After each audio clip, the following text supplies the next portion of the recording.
बिलासपुर के अटल बिहारी वाजपेयी विश्वविद्यालय में हो रहे भ्रष्टाचार के विरोध में अब भारतीय राष्ट्रीय छात्र संगठन मैदान पर आ गया है। यही वजह है कि लगातार विरोध प्रदर्शन के माध्यम से उनके द्वारा अटल बिहारी वाजपेयी विश्वविद्यालय में हो रहे भ्रष्टाचार को उजागर करने लगातार विश्वविद्यालय के रजिस्ट्रार के खिलाफ आवाज बुलंद की जा रही है। इसी कड़ी में शुक्रवार को भारतीय राष्ट्रीय छात्र संगठन के महासचिव के द्वारा बिलासपुर कलेक्ट्रेट को ज्ञापन सौंपकर विभिन्न बिंदुओं पर ध्यान आकर्षित कराया गया है। उनका कहना है कि विश्वविद्यालय में बिना टेंडर के कार्य आवंटित किए जा रहे हैं। इसके अलावा बिना कोई स्वीकृति के वाहनों की खरीदी हो रही है। इसके अलावा मनमाने तरीके से विश्वविद्यालय का कुल सचिव संचालन कर रहे हैं, जिसका उनके द्वारा लगातार विरोध भी किया जा रहा है। लेकिन उसके बाद भी कोई सुनवाई नहीं होने की स्थिति में बिलासपुर कलेक्ट्रेट पहुंचकर राज्यपाल और मुख्यमंत्री छत्तीसगढ़ के नाम ज्ञापन सौंपकर इस दिशा में उचित कार्रवाई करने की मांग को लेकर पहुंचे हैं। क्योंकि कलेक्ट्रेट परिसर में बैठक चल रही थी, लिहाजा भारतीय राष्ट्रीय छात्र संगठन के पदाधिकारी को बीच रास्ते में ही पुलिस ने रोक लिया और तहसीलदार के माध्यम से ज्ञापन लेते हुए उन्हें उचित कार्रवाई का आश्वासन दिया गया है। जी, लगातार अटल बिहारी वाजपेयी जो विश्वविद्यालय है उसमें भ्रष्टाचार और वित्तीय गड़बड़ी जितनी अनियमितता हो बढ़ती जा रही है, जिसको लेकर हमने लगातार कईयों बार विश्वविद्यालय प्रशासन को अवगत करने का प्रयास किया, पर वहाँ जो कुलपति बैठे हैं वो तानाशाही है।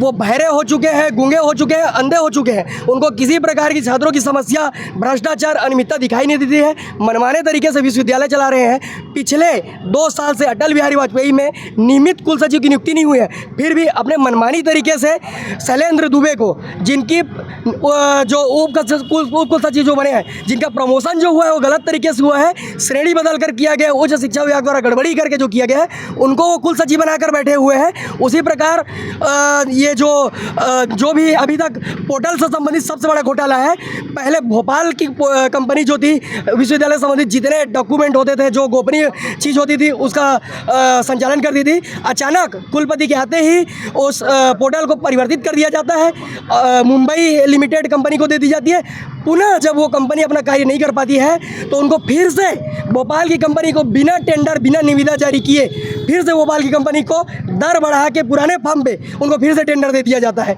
लगातार अटल बिहारी वाजपेयी विश्वविद्यालय में जितने भी कार्यक्रम, जितनी भी खरीदी बिक्री या कुछ भी वर्कशॉप, सेमिनार, पुस्तक, फर्नीचर, कुछ भी खरीदी बिक्री हो रही है, उसकी किसी प्रकार की निविदा और प्रकाशन जारी नहीं हो रही है और न ही टेंडर निकाला जा रहा है।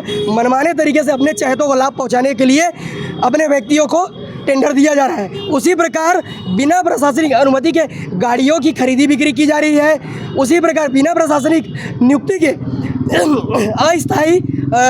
अस्थायी जो कर्मचारी होती है उनकी नियुक्ति की जा रही है। इस प्रकार से लगातार बड़े स्तर में अटल बिहारी वाजपेयी विश्वविद्यालय में धांधली चल रही है। ये क्या आप लोग क्या अल्टीमेटम देंगे, क्या करेंगे? हम आज कलेक्टर साहब के माध्यम से माननीय राज्यपाल और माननीय मुख्यमंत्री छत्तीसगढ़ को आज अवगत कराना चाहते हैं कि आपके क्षेत्र अधिकार में रहने वाले बिलासपुर यूनिवर्सिटी में अवैध रूप से अनियमितता पनप रही है और बड़ी संख्या में भ्रष्टाचार हो रही। आप इस पर रोक लगाइए और हम छात्रों की पुकार सुनिए और आप यहाँ नियमित कुल सचिव की नियुक्ति कीजिए। नियमित कुल सचिव की नियुक्ति होगी तो ये जो धांधली है कुलपति की, वो ऑटोमेटिक बंद हो जाएगी। क्या नाम है आपका? रंजन सिंह, NSY प्रदेश सचिव।